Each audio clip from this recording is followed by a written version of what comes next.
muy buenas tardes nuevamente. Estamos muy contentos de poder estar con ustedes y compartir entonces la palabra del Señor. Quiero que me acompañes. Durante los últimos domingos hemos estado predicando sobre una serie de sermones que ha llevado por título La Iglesia que Soñamos. Y lo que hemos tratado de hacer allí es simplemente mirar cómo en la Escritura, cómo en la palabra del Señor se muestra o nos muestra la iglesia que Dios desea. Y entonces preparar nuestro corazón a través de la Escritura para soñar la iglesia que Dios desea. Y hemos mirado allí varias características. La primera es que la iglesia que Dios desea es una iglesia que adora y que es transformada por medio de esa adoración. Número 2, la iglesia que adora es una iglesia que crece centrada en las Escrituras, que la Escritura es el fundamento que va dando forma a la vida de la iglesia. Y número 3, el domingo pasado entonces hicimos un acercamiento y miramos a que esa iglesia que adora y que es formada y fundamentada en la palabra del Señor es una iglesia que también conecta, es una iglesia que vive en comunidad, es una iglesia que se preocupa por el otro, es una iglesia que procura un ambiente de familia, un pueblo de Dios que junto camina este transitar de la fe. Así que hoy quiero cerrar esta serie de sermones diciendo que esa iglesia que adora, esa iglesia que está centrada en la palabra y esa iglesia que conecta, que son vidas conectadas, viviendo una vida en comunidad. Es una iglesia que a pesar de esas características internas debe ser una iglesia extramuro. Una iglesia que empiece a mirar más allá de sí misma. Una iglesia que comience a proclamar el mensaje del Señor. Una iglesia en misión. Y el tema para cerrar esta serie de sermones es exactamente ese, una iglesia en misión. Para ello quiero que me acompañes a Mateo capítulo 28, versos 16 al 20. Y luego quiero leer un pasaje adicional de Apocalipsis, capítulo 7, versos 9 al 10. Así que hoy quiero leer dos versos, estos dos pasajes van a unir o a conectar la idea de una iglesia en misión. Mateo capítulo 28.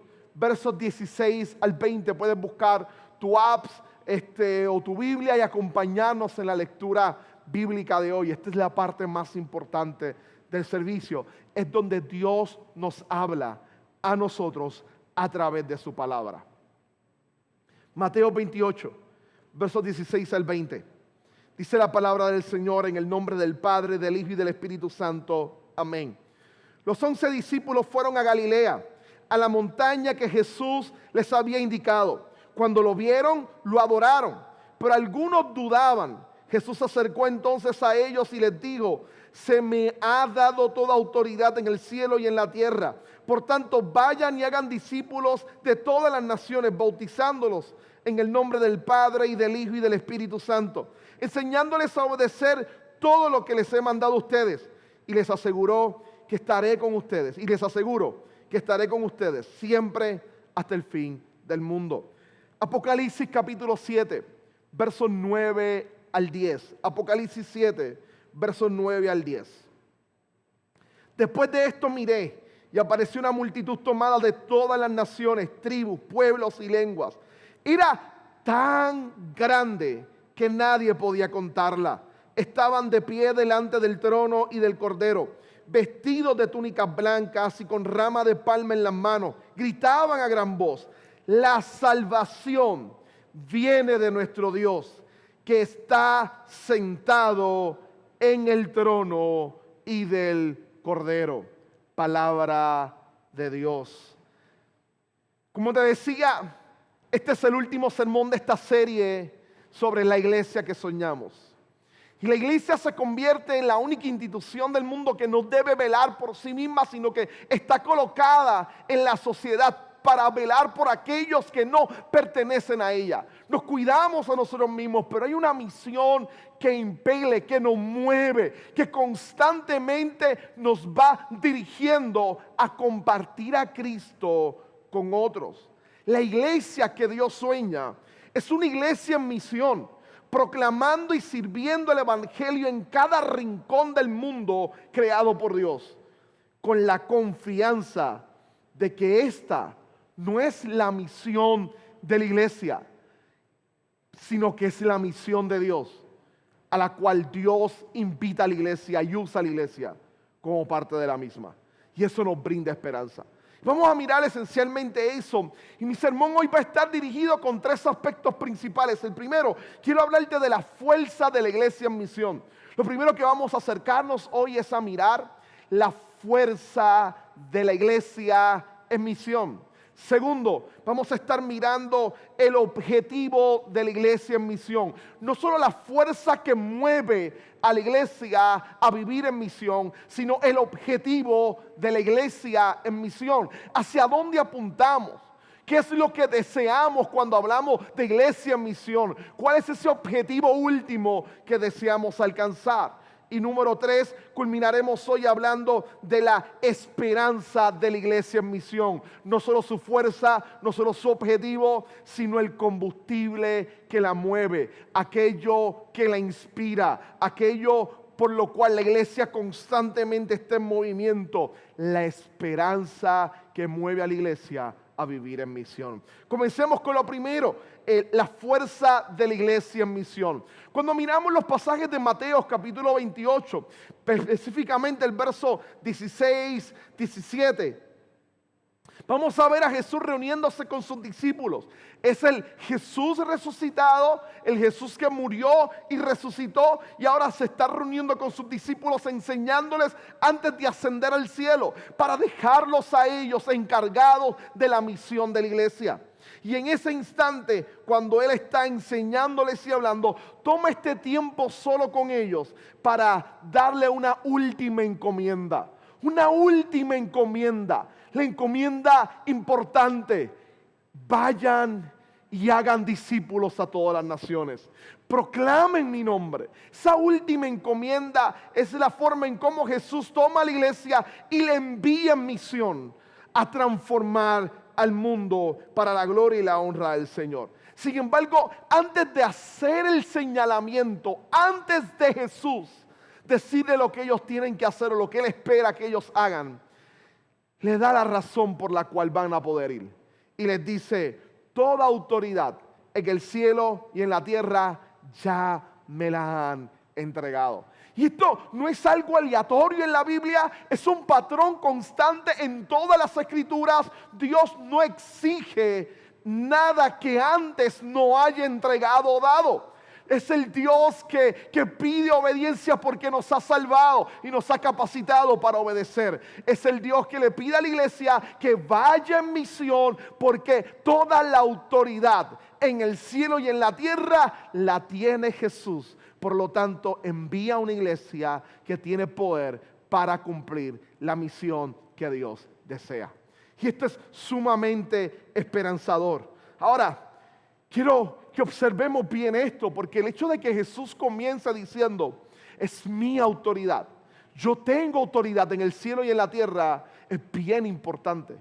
Es bien importante el hecho de que Jesús comience exactamente así. ¿Por qué? Recordemos un poco. Entre las filas de Jesús hay algunos que son celotes, otros que son revolucionarios, incluso gente dispuesta a tomar las armas como Pedro.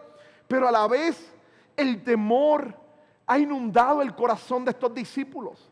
Por un lado hay una naturaleza un poco conflictiva como Galileos que eran del primer siglo. Hay una intencionalidad de confundir constantemente el reino de Dios con un reino político alcanzado por medio de las armas. Sin embargo, en este exacto momento, sus corazones están cansados. Aunque la ideología de revueltas puede estar en su corazón está cansado, está agobiado. Ellos tuvieron temor, ellos vivieron desilusión. Recordemos que estos son los que abandonan a Jesús en el momento de la cruz. Estos son los que vuelven a reunirse desilusionados. Estos son los que tienen temor porque el poder imperial que crucificó a Jesús los puede perseguir también a ellos por la causa de Cristo. Este pueblo no sabe cómo actuar o cómo debería moverse en miedo de tanta adversidad. Sin embargo, exactamente en ese instante, Jesús les recuerda algo. No es la utilización de la fuerza como la ideología de ellos, como Galileos en Palestina del primer siglo les invitaba a producir una revuelta por medio de las armas y derrocar el poder imperial. Esa no era la autoridad a la cual Jesús se estaba refiriendo. Ahora, también esa autoridad era una autoridad que dispersaba el temor, que restauraba la angustia de la desilusión y que inclusive los lograba restaurarlos de la vergüenza de haber fallado. Es el hecho de entenderse incapaces y darse cuenta que no son sus herramientas, que inclusive en la utilización de sus herramientas han llegado el momento de fallar, pero ahí está la autoridad de Dios, capacitándolos a ellos para poder cumplir la misión que Dios tenía para darles. Y esto, mi querido hermano y hermana, es bien esperanzador. Es el hecho de sentarnos y saber que esto no depende de nuestras capacidades o habilidades, que incluso en medio de los grandes fracasos que hemos podido tener en la vida, Dios está ahí para levantarnos y capacitarnos y usarnos para su misión, para sus propósitos, para sus deseos. Es la autoridad de Jesús, no la nuestra. Y eso va a ser sumamente importante. Ahora, cuando hablamos de autoridad, hay que analizar algunas cosas brevemente. Este concepto de autoridad pudiera sonar un poco difícil para algunos que nos puedan estar viendo. Si todavía se están mirando a esta altura del servicio y me escuchas hablar de la autoridad de Jesús y no eres cristiano, tal vez sientes aquí y vas a blandir o a sacar tu espada o tu bandera y a decir, aquí vienen estos religiosos a imponer la cultura occidental o imponer su imperialismo ideológico sobre la gente. Porque la palabra autoridad hoy en día es una palabra que la gente rehúye, que nuestra sociedad siente una profunda repulsión ante ella. Yo no quiero hacer un caso que ofenda. Yo creo que nuestra sociedad tiene razones suficientes por las cuales sentir temor y sospecha ante cualquiera que utilice la palabra autoridad. Principalmente nuestra sociedad es nacida de lo que se conoce como el post-totalitarismo del siglo XX. En palabras sencillas, nuestra sociedad contemporánea surgió de las malas experiencias con las monarquías cristianas en el medievo, el socialismo ruso en el siglo XX, la derecha alemana igual en el siglo XX y los estados dominados por la Sharia o por la ley árabe.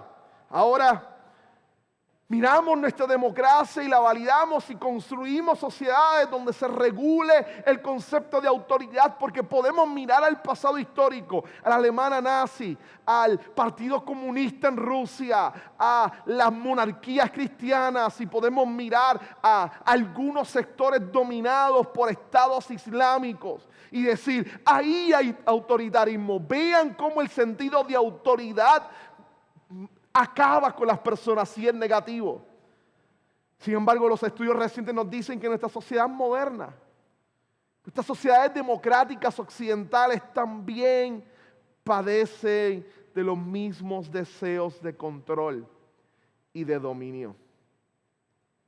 Allí donde hay una sociedad de seres humanos caídos, todo uso de autoridad en muchas instancias será problemático. Lo que yo quiero apuntar aquí es que aquel que dice que tiene toda autoridad es el que dijo que pusiéramos la otra mejilla. Es el que nos pidió que camináramos la milla extra. Es el que dijo que amáramos a nuestros enemigos. Aquel que dijo, toda autoridad me es dada en el cielo y en la tierra, decidió morir por ti en la cruz del Calvario. Decidió morir por los seres rebeldes, enemigos de él, y en una demostración radical de amor decidió morir por ellos en la cruz del Calvario. Aquel que dice que tiene autoridad no da una autoridad que oprime y destruye. Es todo lo contrario. Escucha bien.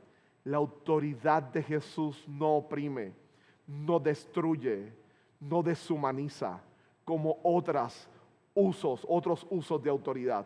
La autoridad de Jesús Es una autoridad que libera, que humaniza, que transforma, que cambia. Es una autoridad que como herramienta para establecerla decidió usar el amor como vehículo radical para mostrar el poder de su autoridad. Y esto es bueno, porque entonces su autoridad no es esta autoridad humana cargada de problemas y de opresión. Es una autoridad que libera, es una autoridad liberadora y que tiene grandes dimensiones. Veámoslo. Jesús dice que la autoridad que Él tiene es una autoridad del cielo como una autoridad de la tierra. Y déjame describir esto rápido. La idea de autoridad del cielo.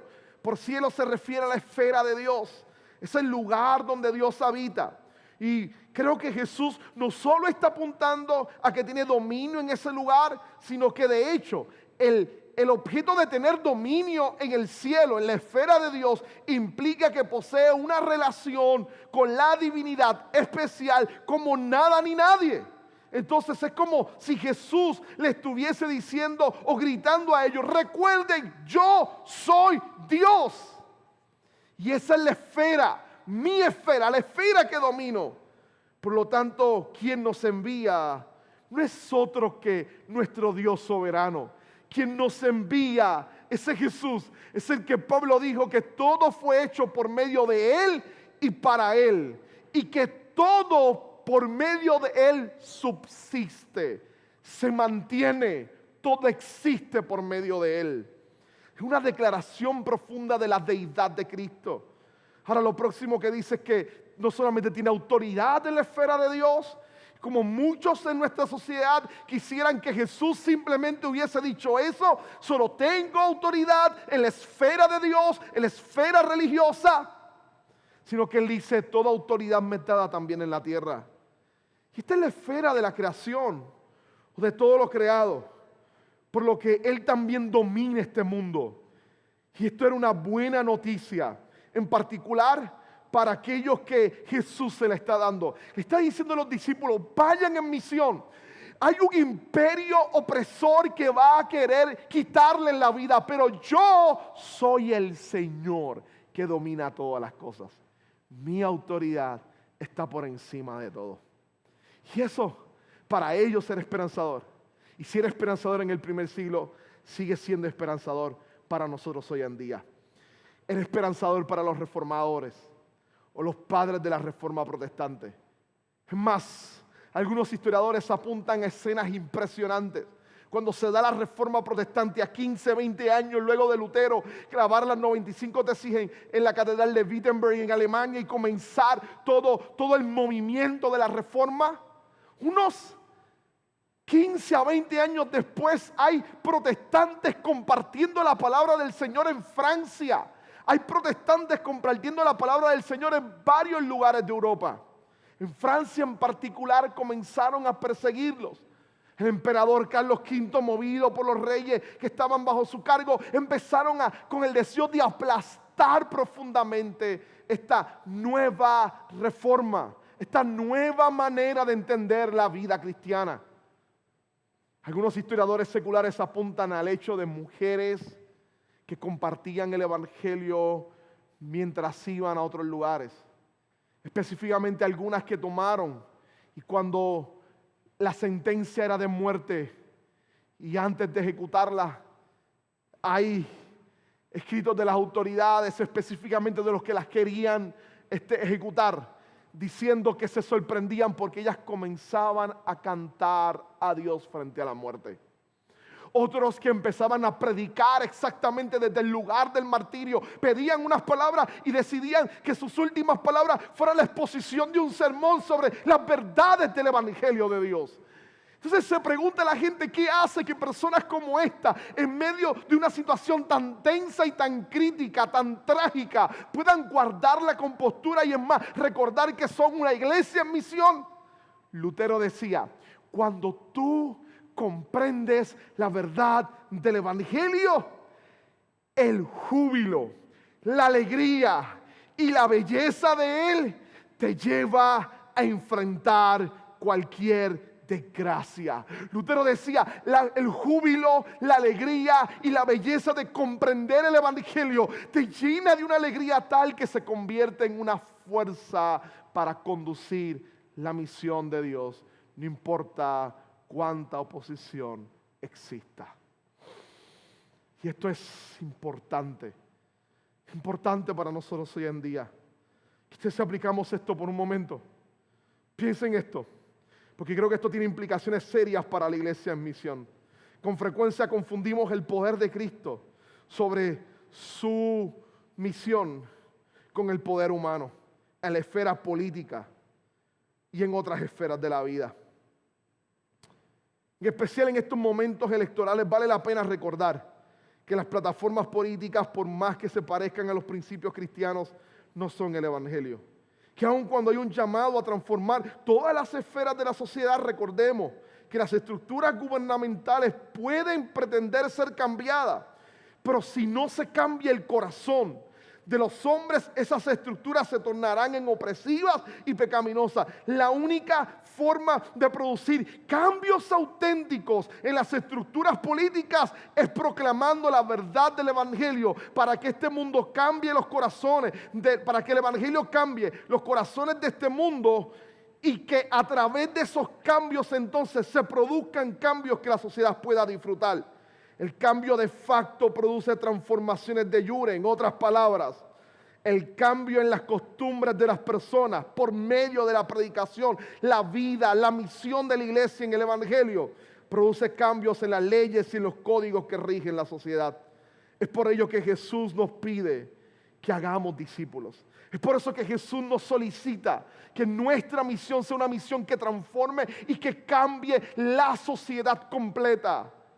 No solamente un llamado a que las personas hagan una oración y que sus almas sean aseguradas. Dios desea cambiar vidas completas. Por eso nos llama a ser discípulos a todas las naciones. Entonces pasemos al segundo punto hoy. El objetivo de la misión. La fuerza de la misión es la autoridad de Dios, no nuestra autoridad. De nuevo, por lo tanto, no son los métodos, no son nuestras capacidades, y podemos descansar en eso. No son nuestras capacidades, no es la influencia que podamos tener o dejar de tener en la sociedad lo que determina el éxito de la misión. Es la autoridad de Jesús. Es la autoridad de Jesús. Él está por encima de todo. Y la iglesia puede descansar que su Señor le ha enviado a transformar al mundo por medio del evangelio, de la predicación y de la vida del evangelio.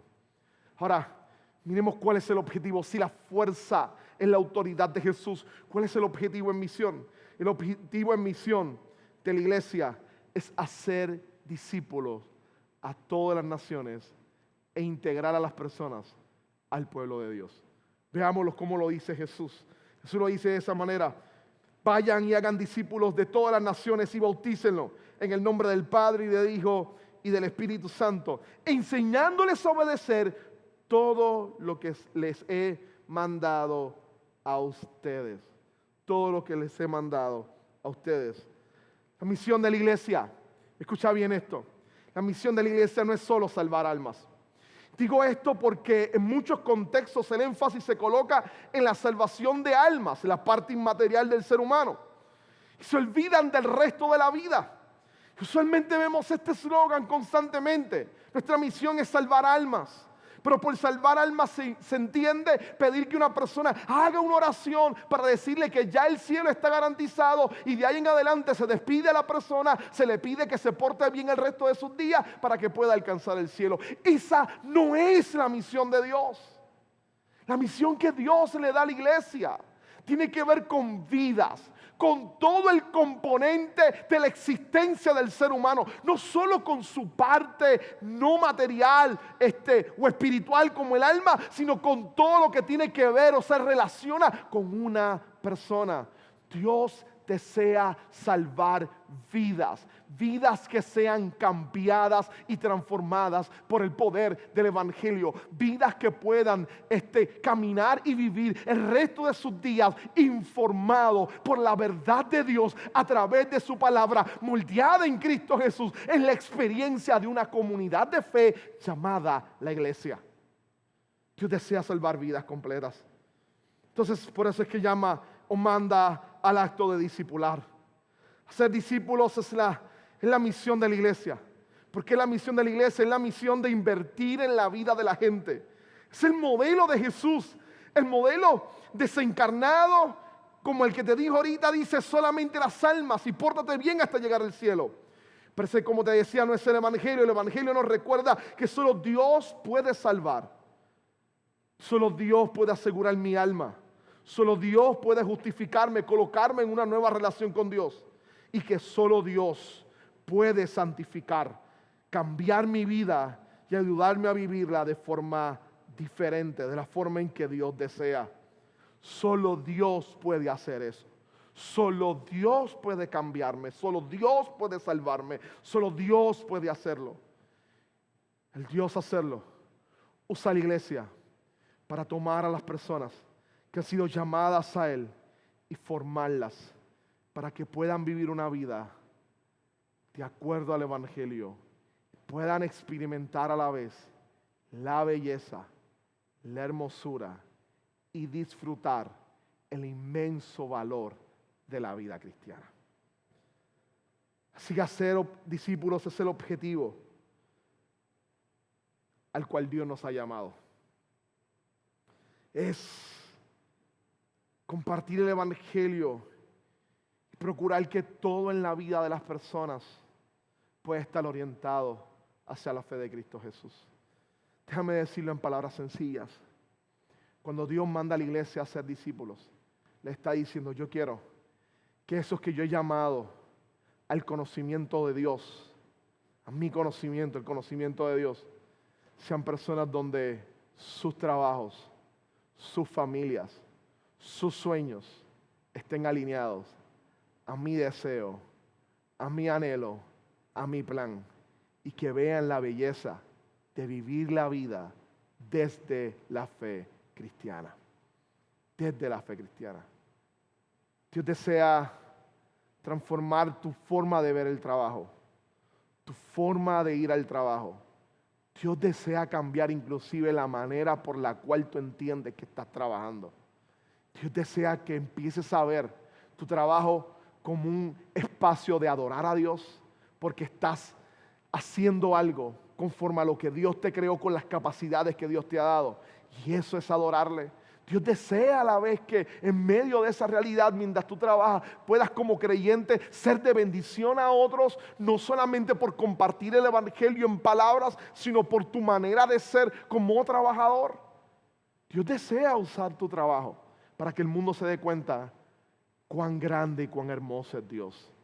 Dios desea bendecir tu familia y que pueda vivir anclada en el amor de la fe de Cristo Jesús. Dios desea inclusive que tus sueños sean sueños que le glorifiquen y que le exalten. Los catecismos antiguos preguntaban cuál es la razón para la cual Dios creó al hombre, y la respuesta es que Dios creó al hombre para disfrutar de Él, para gozar de Él para siempre. Dios quiere que el ser humano en toda su vida le goce, le disfrute. Dios quiere que tú disfrutes a Dios en todas las áreas de tu vida. Quiere hacerte un discípulo que crezca en el camino del Señor. Para ello ha decidido utilizar la iglesia. Si te das cuenta, en el texto dice: hagan discípulos a todas las naciones, bautícenlo. El bautismo se convertía entonces en el sacramento en el cual la gente recordaba, apuntaba hacia el proceso de santificación, transformación, de purificación de Dios con el ser humano, y lo incorporaba al pueblo de Dios.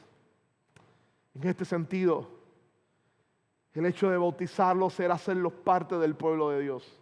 Por lo tanto, Dios está diciendo: discipúlenlos, háganlos discípulos, háganlos parte del pueblo de Dios. La manera de ser un discípulo de Jesús es pertenecer a una iglesia local, a un cuerpo concreto de personas salvadas que adoran y que buscan a nuestro Dios y a nuestro Señor. Queremos ser una iglesia, entonces nosotros, Comunión, queremos ser una iglesia interesada en las misiones, que sueñe con cambiar nuestra ciudad. Comunión quiere ser una iglesia centrada en Cristo, en su verdad y en las relaciones con otros, pero que a la vez no viva simplemente pensando en sí misma, sino que esté ahí con el propósito de ser sal de la tierra y luz del mundo. Queremos ser una iglesia misional, que esté soñando con cambiar nuestra ciudad, que esté soñando con cambiar el arte. ¿Cómo? Influenciando en el arte que se hace en Caguas, en Juncos, en Las Piedras, en Humacao. Queremos aportar al desarrollo artístico del arte, de la pintura, de la arquitectura. Queremos soñar con crear personas que puedan convertirse en seres que puedan transformar esferas educativas o espacios educativos, espacios económicos, inclusive espacios políticos. Queremos ser una iglesia que pueda influenciar en el bienestar de la sociedad por medio de la proclamación, de la enseñanza del evangelio de Jesucristo. Soñamos y creemos que el evangelio tiene poder para cambiar no solamente vidas individuales, sino también una ciudad completa por medio de la proclamación del evangelio de Jesucristo. Queremos ser una iglesia en misión. Queremos ser una iglesia en misión. Queremos que cada uno de nuestros miembros se llenen de esta visión, de este sueño, de querer compartir y vivir el evangelio de tal manera que nuestra ciudad sea cambiada en todas sus esferas, educativas, en el arte, en la cultura, política, economía, etc. Ahora, si miramos eso como el objetivo de discipular, de hacer creyentes que influencien en sus esferas de trabajo y de vida a otros con el evangelio, si la fuerza es la autoridad de Dios, si el objetivo es que vidas transformadas sean influyentes también en la sociedad y que compartan el evangelio, ¿qué nos motiva a nosotros a querer hacer esto? Escucha bien, si nuestra motivación es hacernos un nombre, si nuestra motivación es simplemente ser famosos, si nuestra motivación es simplemente numérica para medir poder, si la motivación de la iglesia, inclusive no solo de comunión, sino de la iglesia, es simplemente ejercer poder sobre los demás, fracasamos en nuestra tarea. ¿Cuál es nuestra motivación? Nuestra motivación tiene una palabra bíblica y se llama esperanza. Es la esperanza de que este trabajo es muy grande para nosotros, pero contamos con la autoridad de Dios y sabemos cómo esto va a resultar. Ninguna otra misión en el mundo, ninguna otra estructura, ninguna otra institución tiene la oportunidad de ver cómo sus esfuerzos van a terminar. La iglesia tiene la oportunidad de abrir el velo del tiempo y saber cómo el futuro va a ser. Podemos mirar el futuro y observar cómo nuestros esfuerzos por compartir a Cristo van a tener resultados y cuán efectivos van a ser. Si te preguntas cuán efectivos pueden ser los cultos que estamos teniendo a través de las redes sociales, si te preguntas cuán efectivo puede ser plantar una iglesia y compartir el evangelio a otros, si te preguntas cuán efectivo puede ser el compartir el evangelio en tu trabajo, con tus familiares, con tus amigos cercanos, si te preguntas cuán efectivo va a ser el soñar con que personas llenas del evangelio puedan cambiar las esferas de influencia en las que están, en sus trabajos, en la economía, en la política, si te preguntas cuán efectivo va a ser, quiero que vuelvas a escuchar Apocalipsis capítulo 7, versos 9 al 10, que el velo del tiempo se abra y escuchemos simplemente la imagen que Juan nos da sobre cómo va a terminar la historia. Después de esto miré y apareció una multitud tomada. Escucha bien, Jesús nos mandó a ser discípulos a las naciones y Juan nos dice, después de esto miré y apareció una multitud tomada de todas las naciones, tribus, pueblos y lenguas. Y esta parte es importante, eran tan grandes que nadie podía contarla. Estaban de pie delante del trono y del Cordero, vestidos de túnicas blancas y con ramas de palmas en las manos. Gritaban a gran voz, la salvación viene de nuestro Dios, que está sentado en el trono y del Cordero. El final de esta historia es que Dios toma nuestros esfuerzos y los transforma en resultados poderosos. Juan dice, una multitud tan grande que no se puede contar. La esperanza nos ayuda específicamente en este momento secular, donde pareciera la iglesia presentarte más débil que nunca. Todos miramos alrededor y a veces nos llena un poco el pesimismo y decimos, Señor, ¿qué pasará con tu iglesia en medio de un mundo secular que constantemente la reta, la ataca, la pormenoriza, la degrada? Jesús nos pide que volvamos a amar, que volvamos a servir a ese mundo hostil con el Evangelio, porque los que Él ha llamado y alcanzarán son tantos que nadie los puede contar. No es nuestra habilidad, es el poder de Dios, porque ese Dios que nos permite ver el futuro es el Dios que nos acompaña en el presente. En Mateo Jesús termina diciendo a sus discípulos, yo voy a estar con ustedes hasta el fin del mundo. El fin del mundo es la victoria de Dios sobre las tinieblas y miles de millares siendo salvos por la gracia del Señor. Pero mientras llegamos a ese cumplimiento de Apocalipsis, Dios, Jesús, está con nosotros a través de su Espíritu Santo. Por lo tanto, la iglesia que es lanzada en misión es una iglesia empoderada con el Espíritu Santo de Dios, que se entiende a sí mismo acompañada por Cristo ante cualquier desafío que pueda enfrentar. Puede ser que sientas que no tienes habilidad, que no tienes el don o la capacidad para compartir a Cristo. Puede ser, hermano de comunión, que no sepas cómo hacerlo en medio de esta pandemia de distanciamiento social. Yo te pido que en vez de buscar capacidades en ti, decidas buscar la capacidad y la autoridad de Cristo en tu vida a través del Espíritu Santo. Que sea Él quien te use para compartir a Cristo. Y mientras lo hace, vas recordando que aquella multitud estaba cantando a Cristo y diciendo que la salvación es de Él. Es aquel que murió en la cruz por nosotros los pecadores y se dio a sí mismo para perdonar nuestros pecados. El que nos ha enviado con el poder de su Espíritu Santo a decirles a otros que la sangre derramada en la cruz es suficiente y sigue siendo eficaz para perdonar los pecados de todo aquel que es llamado a la presencia de Dios. Dios tiene poder y desea transformar vidas por medio de nosotros, predicando y compartiendo el mensaje del Evangelio. Te invito a que vivamos esta semana como iglesia en misión.